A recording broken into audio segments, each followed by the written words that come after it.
You have a shot in my mouth, please. 24th, 9th, 2017. And again, we've got some fantastic images from many people showing the skies are being chemtrailed and this red haze again on the horizon. So it is just becoming more stranger as we go through the days, months and years. So what I'm going to do is I'm going to just check some charts, and then I'm going to show you some video footage from Mexico on the news media, and I will then show some webcam images. So please enjoy this video and take care. Okay, here is the EQ 3D network earthquake charts. September 24th, 2017. And in front of you on the chart, we've got the area of Mexico. Now, Mexico has a lot of earthquakes, a lot of tremors that are happening right now. 5.5s, 5.4s. I mean, it is getting much stranger. Just not so long ago, the other day, they were hit by a 7.1. Now, this is happening also around the world. 5.7s, 5.5s. I mean, look at this. 5.8s. I mean, everywhere now, the earthquakes are building up around the earth. I mean, also as well, there's many parts of the world as well where they have got a huge build-up of earthquakes as well. I mean, over this area as well, you've got more and more earthquakes again. I mean, look over here. I mean, I've been tracking this, and I've been watching the earthquake activity. And also, I mean, look on this side as well, you've got 5.7s. I mean, over in the Solomon Islands as well, just down here, where I showed you before, you've got all this activity to the right-hand side of the area of Australia. Look at this. Again, 5.4s, 6.4s, 5.6s. It is absolutely getting a lot more stranger by the day. I mean, look at all this as well that's coming through, 5.8s. I'm keeping track of this. It's very important because we really need to study everything. Everything is starting to build up now, isn't it? So again, we just got to continue. I'm going to now show you some footage from news media, what occurred in Mexico.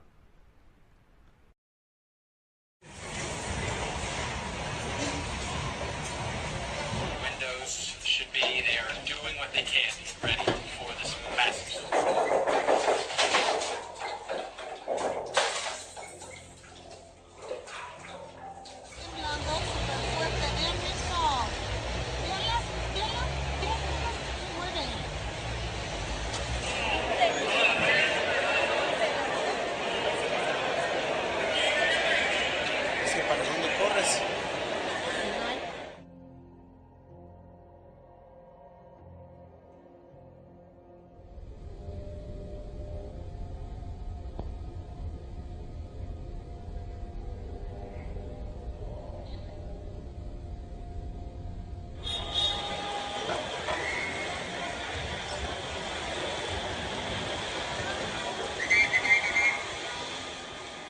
And let me tell you, I was here in 1985 when that earthquake collapsed Mexico City. So what we're, looking out for each other, all the neighbors, like, what should we do? Where should we stand? Because also, let me tell you that I live in an area in Mexico City that is considered one of the most dangerous ones, also with downtown Mexico City. This is an area next to the Angel of Independence for those who have been here. So it's, we are all in extreme alert. So, Paulina, let me just be clear. When it struck, you were driving and then you pulled over and stood out in the streets. Where are you now? Have you been back to your apartment, which I understand is in a very old building? Have you been back to get a sense of whether there's any damage? Yeah, I already checked the building and checked my apartment, and everything is fine here. I live in an old building. It's like 45 years old. But I know that security protocols were implemented by authorities already, so you can hear the helicopters and the ambulances and the police cars driving around this area. Okay, now again, we just see a lot of strange things going on across the world, don't we? We see a lot of heavy earthquake activity, and also now the magnitudes are getting a lot stronger now, aren't they? So we just got to keep focused on what's happening. It really is important, as people still walk around with their mobile phones, looking down at TV media, believing those media lies, and it is, again, indeed, to wake people up. I'm going to show you another piece of footage from Mexico of a person that's in a hospital bed, and it's terrible, isn't it? It really is. At 1:14 Tuesday afternoon, Martin Mendez, a locksmith, was replacing broken locks in an accounting office on the 4th floor of this building at Alvaro Obregón 286, when the world around him started to rumble. When the earthquake struck, what did you hear cuando chocó el terremoto? ¿Qué oyó? Hizo esto 2 o 3 veces. So the building moved back and Y de forth 2 or 3 repente, times. como si fuera un caballo, brincó y... So they started jumping up and down like a horse. When the shaking stopped, Martin found himself trapped with 3 women he'd never met before who worked in the office he was visiting. Se podía mover? Could you move? Así, como gusano. He said he could only move like a worm. Estuvimos... ya nos calmamos. He said they started getting very nervous because they were running out of air. He thought they were going to suffocate. What came next would test every shred of perseverance they could muster. Diana Pacheco says they had no time to react and could hear the floors above crashing down. What was it like when the earthquake struck? Cuando vino el terremoto, ¿cómo fue? Pues fue muy rápido. It all happened so fast, she says, we didn't have time to get out. In 5 or 6 seconds, the building collapsed. Diana says she reached for her phone and started sending these text messages to her husband. Love, the roof has fallen. We're trapped. I love you. I love you so much. We're on the 4th floor near the emergency exit. There are 4 of us. And then you can see a series of phone calls that wouldn't connect. That was enough to alert rescue workers that there were indeed people still alive inside this building, but the rescuers couldn't hear them. El sonido fue horrible. Diana says the sounds were horrible. She recorded this incredible video of the space where she was trapped. Massive sheets of concrete around them. They used cell phone lights to see the dust billowing around them. There was no escape, no way out.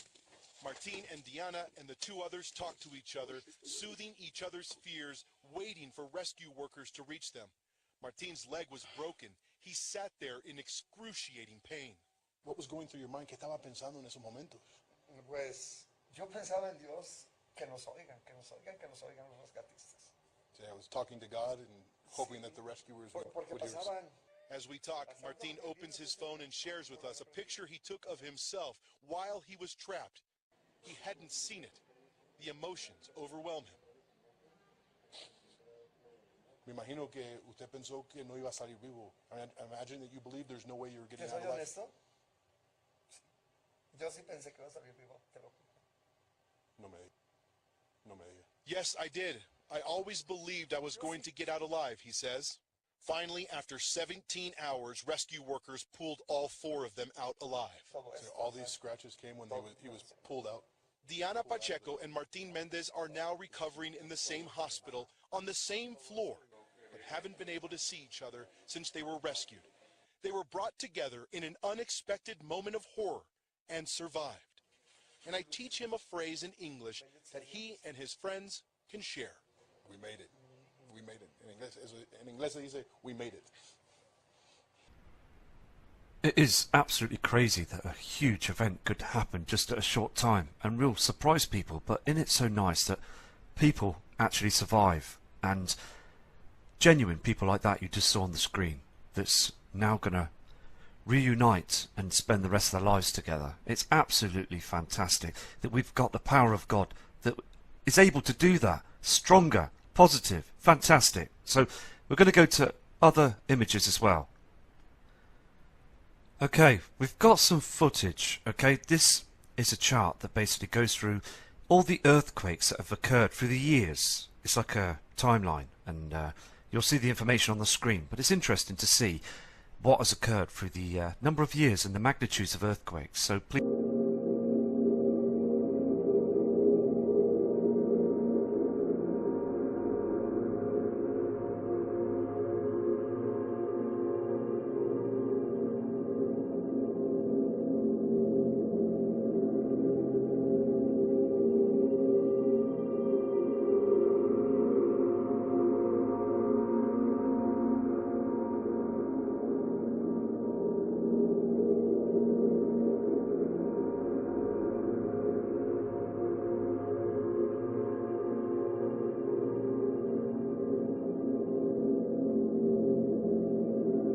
Okay, the first part of the video was just to give you an idea that these magnitudes, again, are getting much more intense. The build-up of earthquakes through the years as well is becoming a lot more of a higher magnitude. I just want to quickly show you this chart that goes through the early years right up to 2014 and onwards.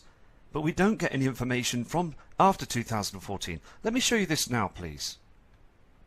Okay, we've got a chart just here now, okay, and it is a huge problem because the magnitudes are climbing, aren't they, through the years. Look, we've got 1982 and it carries on right through. Now it hits at 2014, but it's quite hard to find a 2015 and 2016 and then so on. Now this is by thunderingheard.com. Now this company will give you information.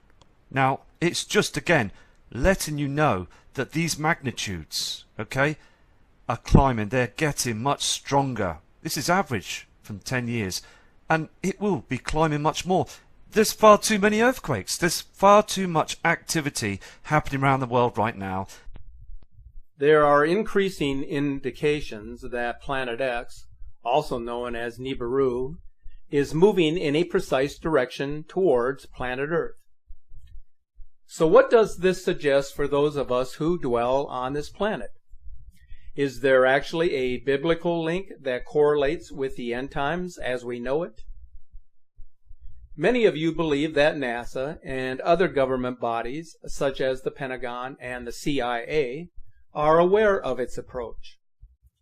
Your belief carries considerable weight, considering the recent publication of scientific studies claiming that there is proof of an unnamed mysterious planet lurking beyond Pluto. The claim was determined by observations of gravitational influences on a group of celestial bodies called the extreme trans-Neptunian objects, which are orbiting our sun beyond Neptune. The approach of the mysterious planet Nibiru is at present sending waves of charged plasmatic energy particles through our solar system. The flow of energy will finally affect the core flows of the Earth and result in catastrophic changes in Earth's climate, which is without a doubt occurring on an escalated scale. Planet Earth has been feeling the effects of this inbound planet or system of planets since 1996, with records showing a troublesome increase in seismic and volcanic activity, extreme weather patterns, and catastrophic disasters. U.S. and Russian governments are aware of its approach, as is the Vatican hierarchy, which is keeping a watchful eye on the heavens with their sophisticated telescope perched high in the mountains of Arizona.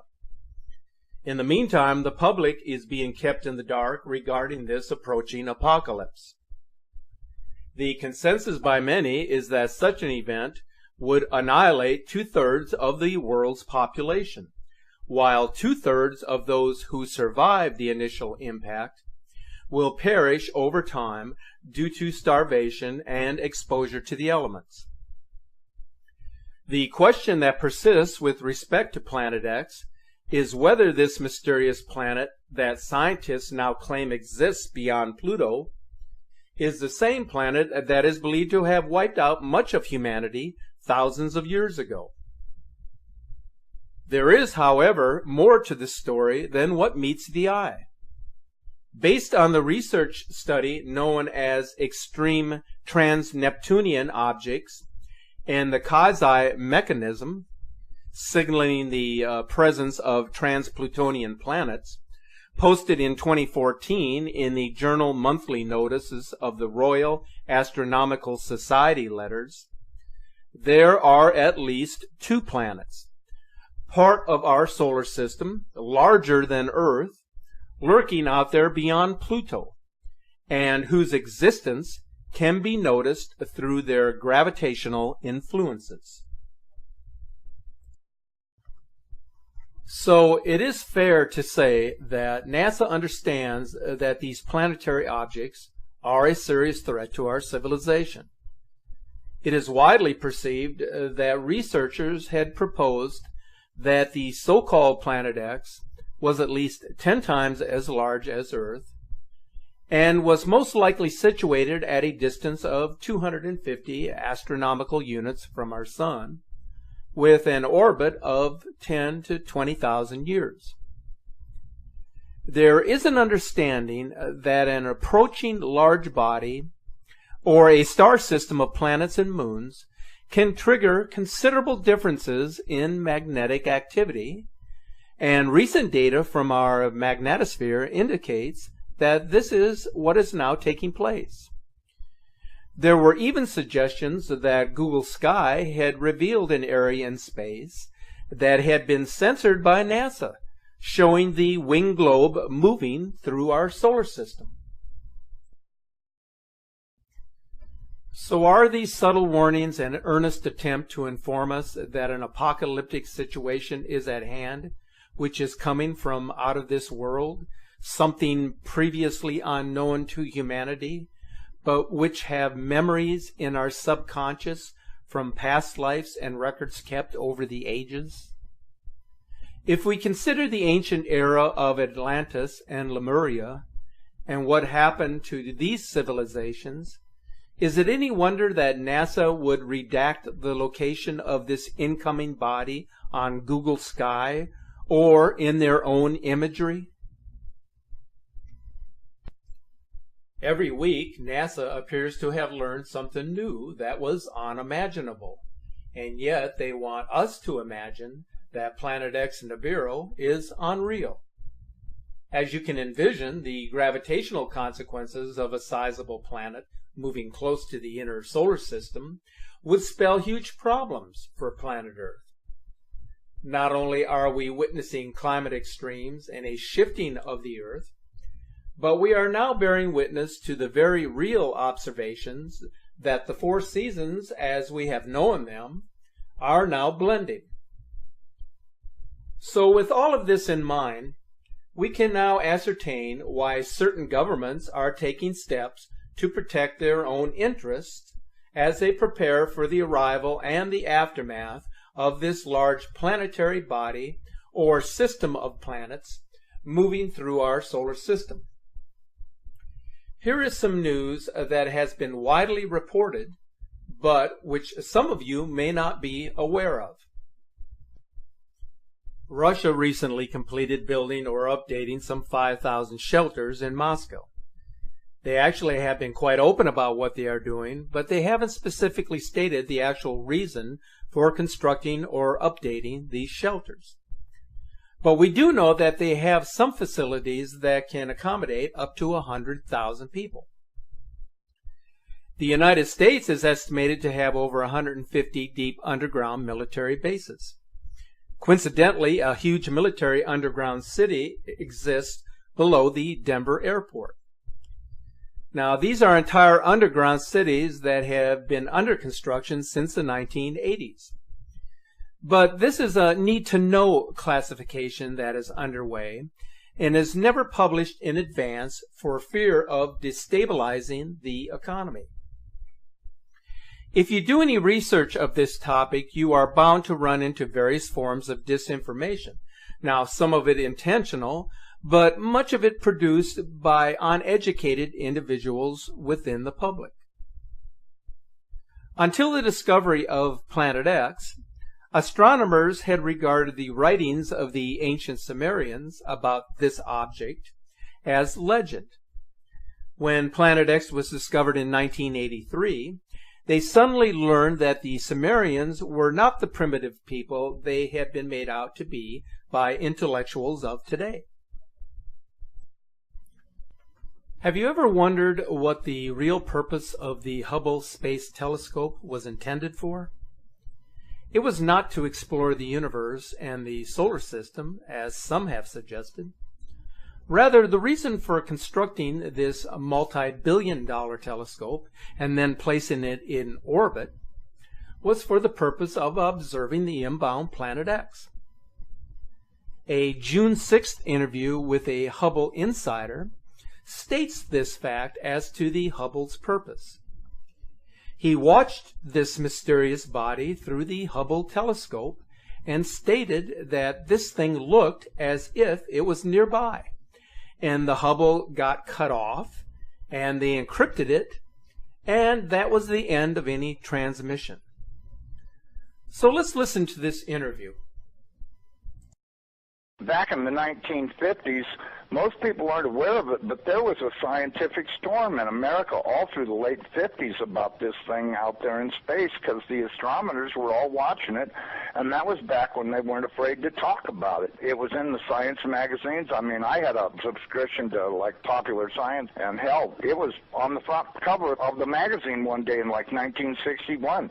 And I was really excited when I saw it because here's this giant red planet on the horizon of the California coast and a humongous tidal wave coming in towards the coast.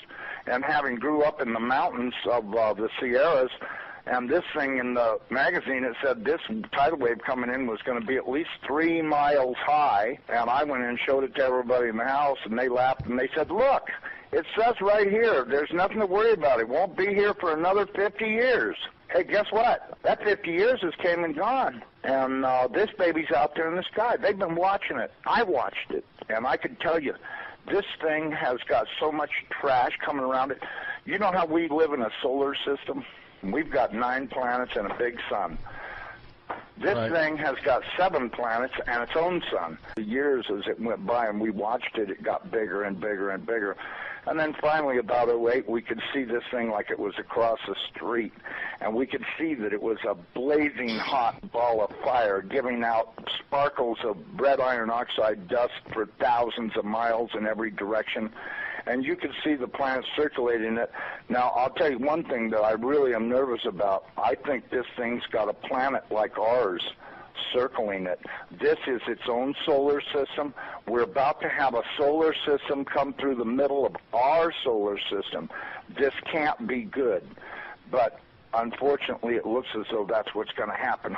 We were looking at asteroids. Right close to this thing, there's asteroids that are floating around right near the, that are orbiting the main sun itself. These things appear to be about 500 miles across. This thing looks like a giant red teardrop-shaped dust cloud, and you can see once if you're able to see it up close like we did, you can see every speck out there. Now, these CIA people that I know say that we're not going to be that close to it when it goes past us. They're saying that in order to attain breakaway speed, when it comes up around the backside of the sun, its speed will at least double, possibly more, which will put it here earlier than everybody is saying it will, and that this thing will probably be about 20 million miles from us when it crosses in front of us. And then as soon as it flips us upside down, we're going to go into its debris field. These CIA guys told me that this pole shift will probably happen from start to finish in around 28 minutes. That doesn't give you a lot of warning. When you see that thing out there in the sky, you're going to have to run as fast as you can to your underground facility because this is going to happen so fast. Now, see, here's another thing nobody's talking about. You've got this giant iron planet that they say is 47,000 miles across, getting ready to come up past us. And when it starts to approach us, it's going to start and have real serious effects. So is it a planet or a failed star? It's not a failed star. You know, I saw this thing up close. It did not look like a failed star. It looked just like our sun. Right. Okay. Would you call our sun a failed star? No. Okay. Well, you had said planet. I wasn't sure if it was like a failed star brown dwarf or a full sun. So it's a full sun? It looks to me like a miniature sun, just like the one we have. The only difference is our sun is giving off flames and stuff, and this one's doing the same thing as it, but it's giving off this red iron oxide cloud of dust around it, and until it got close, we couldn't even tell what was in there. We could see it was hot, and it looked like it was just a dull red when we were first able to discern it through the red cloud. But as it approached, it started to become more apparent that this thing is just orange hot. Right. And it's got this enormous and I mean enormous, at least 50 or 100,000 miles on each side of it, this red dust cloud that goes all the way around it. I know when we were watching it, as it started to make the upward swing to approach behind our sun, it was amazing. The red dust cloud settled down. Instead of being round, it started to settle down into a V, like wings, upside-down wings. Right. And I thought, boy, I wonder if that's where the ancient Sumerians got the idea this thing had wings, because, you know, centrifugal force is a funny thing. When it comes back up around the planet, when we see it in the sky, my guess is it's going to look like it's got wings, because centrifugal force is going to be pulling the red iron oxide dust and particles out to one side. This thing's going to look like a big red dragon, exactly like all the ancient Sumerians and the Chinese and all the rest of them that had documented this thing's passing before. It didn't look like a white ball or a snow cloud or nothing. It looked like a big red iron oxide dust cloud with a superheated star in the middle of it. And I mean, you know, and that's what we've seen. So, you know, I don't care what anybody else says. There's a possibility. There's more than one thing out there. You know, I watched it through the Hubble Space Telescope, and when this thing looked like it was across the street, the Hubble got cut off and they encrypted it, and that was the end of any transmissions we had to watch. And we know that the Hubble, in order to be in the shadow of the Earth, had to be at an angle, and so that meant it was looking downward, and this thing was coming up underneath of us. And I tell you the honest to God truth, I personally think this thing is real close to us right now. But, you know, that's just my general feeling that, you know, and I'm a pretty psychic guy. I have the feeling that this thing is right close by and that we're going to see it any time. Okay? Because, listen, they've known about this thing forever. And I mean, they've known about it forever. I mean, if I read about it in a science magazine in 1961, that tells you that, I mean, it's only 1,800 years away. How could they not be able to see it when it came around the backside of the last sun and headed this way? Right, right. You have to know they've been watching it, because if you know, Carl Sagan was showing stuff that they took with their old telescopes that was billions and billions of miles away. And this thing's only 1,800 years away. Well, and by 1930, it was only 70 years away. You know, we do estimate that this thing, let me give you a thing, maybe you can figure out your own timeline. We estimated that this thing is traveling around 3,500 miles an hour, okay? Okay. That was our estimate of its speed. Now, it has been picking up speed, and that's the reason why we think it's going to arrive early, because when it comes around the backside of the sun, it's got to double that speed in order to attain breakaway speed to leave the sun and not wind up orbiting it. It's never orbited the sun in the past that we know of, so that means that it's going to have to attain breakaway speed to head back out into space.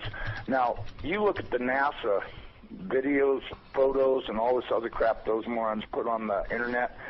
This thing is coming in. It's going to, as soon as it goes around the top of the sun, it's going to go back out into space. Right. And it's going to do this really fast. When it goes past us, it's going to go past us so fast that we'll almost have no time to get ready. That's my opinion, but, you know, just drawing it out on paper a few times and thinking about it, and I went, you know, if this thing picks up enough speed to make breakaway speed, then that means it's going to come past us. You know, this thing, according to what I was told, is that this thing is approximately 47,000 miles in diameter, you know, 4 or 5 times the size of the Earth, and it'll come past us, and we won't have a lot of warning, and we won't get to see it in the sky until it's on us. Now, I was told that the poles are not shifting at 42 miles a year. They're shifting at 42 miles a day, and the reason is because this planet is rolling over to face this thing. Now, when it goes by, it's not going to push our North Pole away. It's going to grab our southern pole with its northern pole, and it's going to be like somebody kicked this planet in the ass. That earthquake that it talks about in Revelations, when the opening of the sixth seal comes, from what I've been told, that's very accurate, because that's exactly what's going to happen. There's going to be a massive earthquake when it locks onto us. As it goes past us, we're going to follow it right upside down. The oceans are just going to be roaring from pole to pole, as you could well guess they would, because if you take a planet that's 7,000 miles across and roll it upside down in 30 minutes, you're going to have some real serious problems with wind and water. We should be preparing to expect this thing to show up anytime.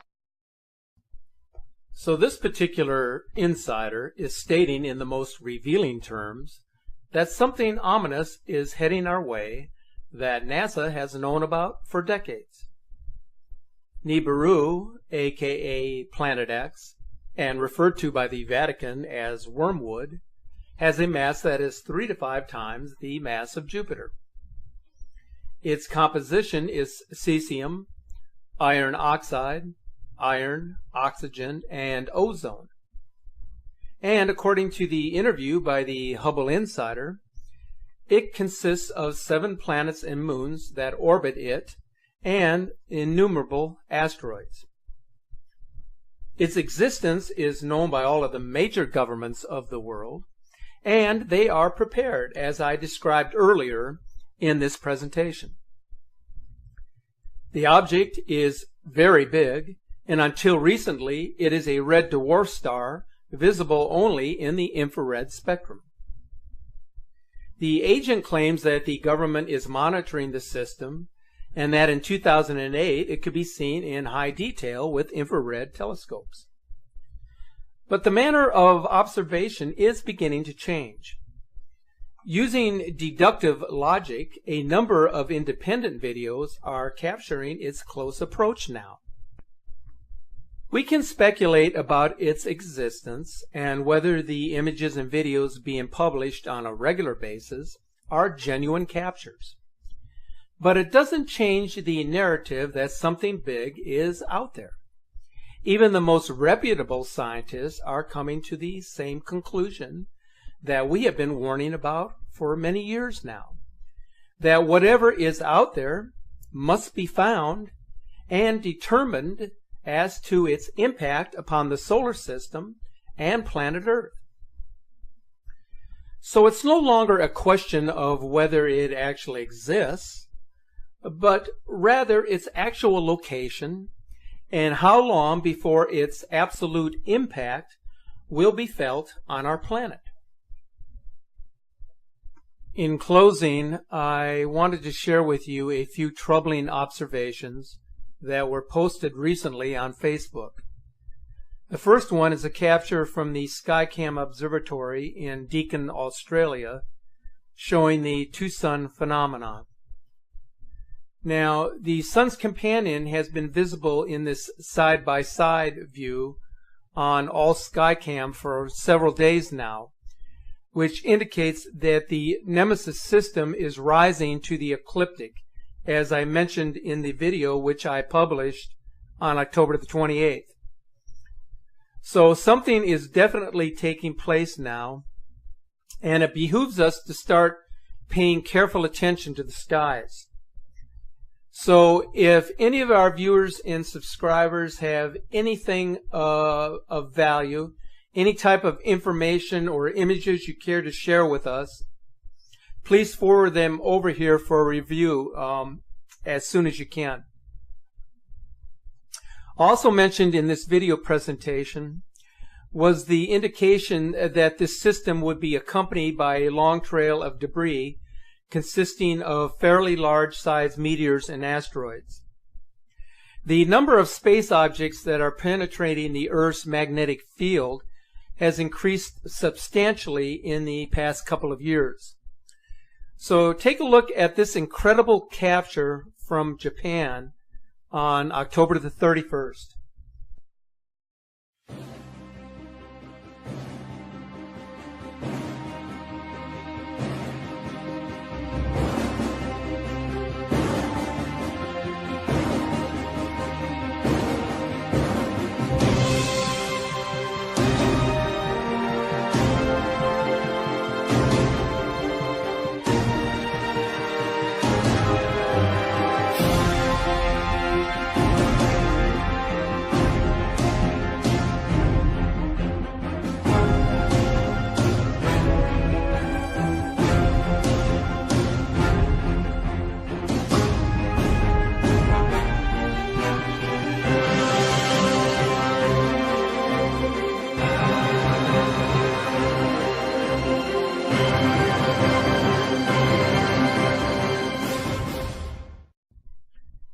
And finally, if this doesn't blow you away, check out this eerie sky captured from Las Palmas, Spain on October the 26th.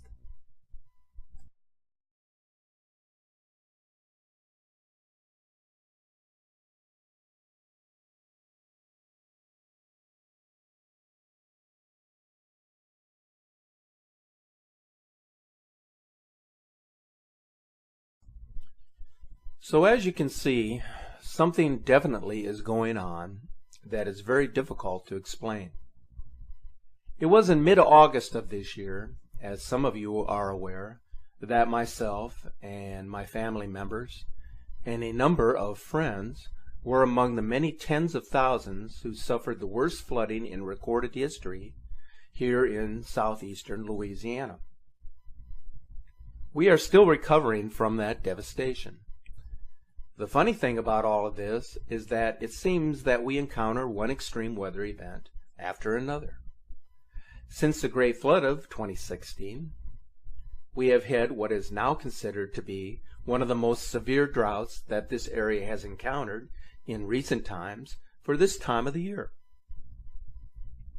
Not only has our temperatures been steadily above normal, but the rainfall has registered less than 1/4 of an inch for the past 2 months. So I can tell you firsthand from my experiences that things are changing quickly here on Earth and in the heavens. And it's important that we stay